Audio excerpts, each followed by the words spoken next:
Speaking at the Global Investment Summit at the Science Museum in London on Tuesday, the Prime Minister claimed that free market capitalism, which produced the world's coronavirus vaccines, needed to be mobilized again to face a challenge that is even bigger for humanity, and a threat to our way of life that is ultimately far worse than COVID, alleged man-made climate. Referencing the COP26 climate change conference set to take place in Glasgow, Scotland, next month, the Prime Minister said, "In just a couple of weeks, the world will assemble in Glasgow. And I hope that many or all of you will be there. Because the lesson of COVID is absolutely clear. We have to listen to the scientists. We need urgent government action. But we must mobilize the markets. We must bring in the private sector." Prime Minister Boris Johnson appeared to be attempting to convert the government's COVID crisis strategy for the climate crisis.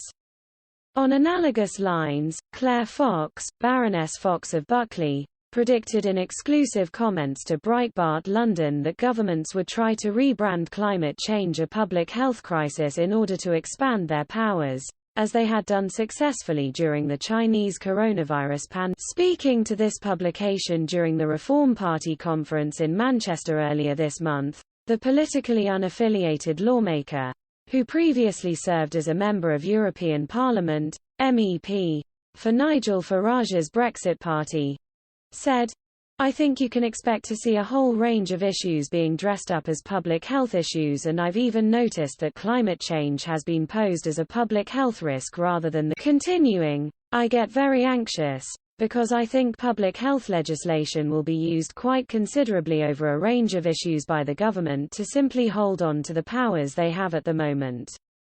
If a government realizes that when public health is deployed as the spectre to frighten people, then actually they can accumulate a lot of power for themselves without too much opposition."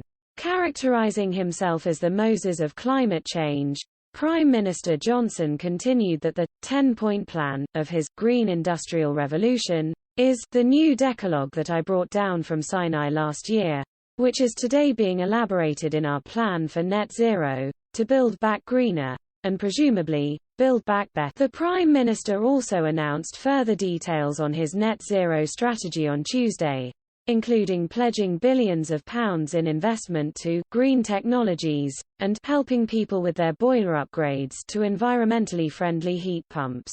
The controversial issue of ending the sale of gas boilers by 2035 was further made contentious when it was revealed that just 90,000 homes will get the £5,000 voucher to make the switch. Utter nonsense. What is the point? Brexit leader Nigel Farage remarked on the report. Johnson also announced from the Global Investment Summit a £400 million investment package with Bill Gates to boost environmentally friendly technology, including that related to carbon capture, hydrogen technology, and zero-carbon aviation. Mr. Gates said that he would be working with the British government to choose the projects to be supported by